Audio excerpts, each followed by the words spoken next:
Cha pobl can tí a bhí an nar tús, agus nar a fursid cad ón tír na talamh an cha pobl seo a thógal, thug se písa talúdífe ar hiú na hóna.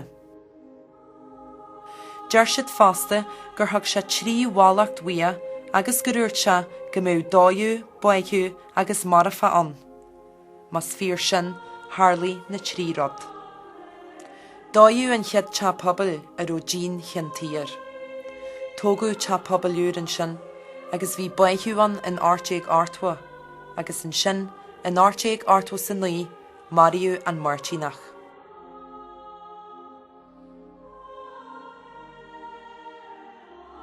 Leil mar a mór san óir a bhí an, agus de harfa gur hitse ar a dóna, hí slua mór i gal ar afran. Pobl créfa a bhí an tú an tamsin, agus ba alc an catlacha na rathú ar afran na leisin. In glean cúing ísil ar a chátin a bhí an sépil le bannaí airde hartar. Agus an rud a ba intí fadúda, na gur tógu ar hiú da nónia, leis is srúhan ag rí faoin orlar. Master chomáid gur ó foies deirú leis. In amsir na béinjlíthe, bhí wafran a ré faoi rún san éit chiarna, agus a pobl ar an glúine ar a hiú da nóin.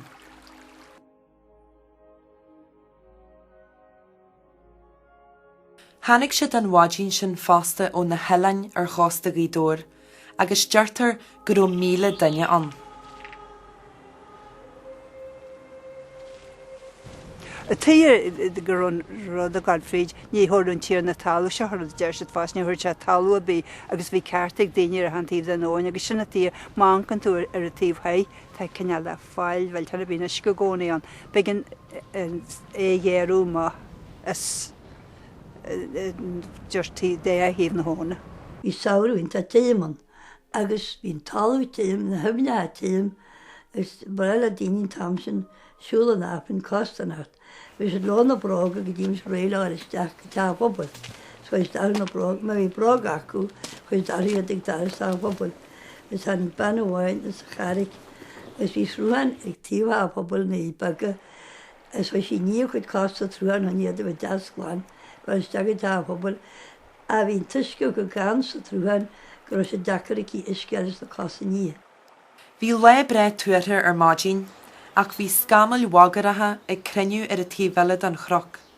Agus fan námar háisí an tafran, rébú na spéire agus bhín weiste in na balc. Bhí sturm ufasa ag táisiart a ngeannas den na daoine tuaistí. Agus siad a chuirtú faoisih anama, bhí siad lonaí san éit is smó contart. Tar éis, párin an óver tar éis tramacht na mís, in spéir lein isce, agus nar bhí na daoine stíigh an afran ar maidín, bhris cion dan na neamhtas cion na groc.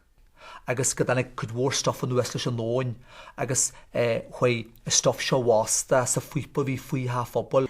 Agus chraní sin ag dar sa phobal, agus a papaí tar tíolan isce, grid sin suas agus an déanta isce ha phobal, agus bhí se níos hartpa sé trí ar dintalí, agus ag daoine éirí má, agus a brúdan tata mádí marua na caiú chuige acu sa talí.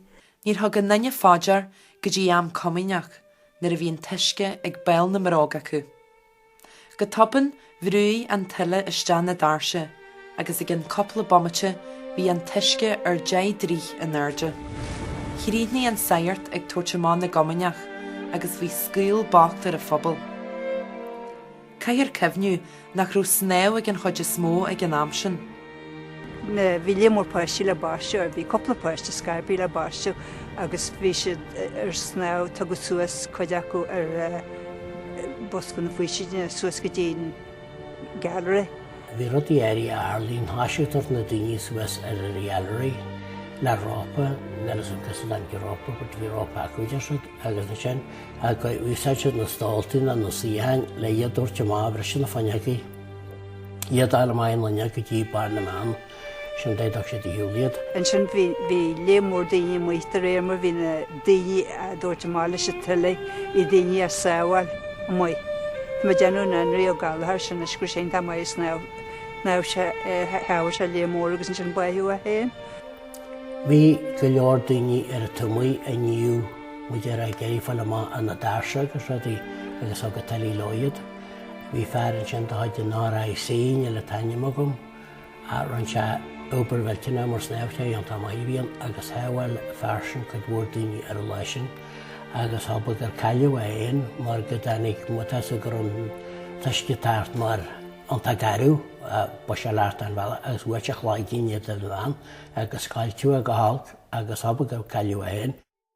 Buú ceair daoine agus cléie buú cléie bhí na hnaí seo do bhaite chéaní ní ro se tí bli na déige agus faoi a chasag sa daras ní hanig talí agus roiide daras é gasta faoi chasag sa daras agus buú a. Hannig is Sagart fríd sláin agus dúirte go raibh iontasar nar caiiliú leichead ar a léad. Na capall héin a bhí ceangailte don bhála tí bhmuí, sciobú ar hiúil agus buú iad. Thar an annachan ufas ar a phobal a ggógar agus a géin, agus nar a háil an Sagart ag foiidín a haní poblí, creniu 1,400 ponta le tetha phobal a leasú. An rud a ba hebhachtaí ná, go réiríú cuasa na hón chun nach darlatha a léhéid a ríis.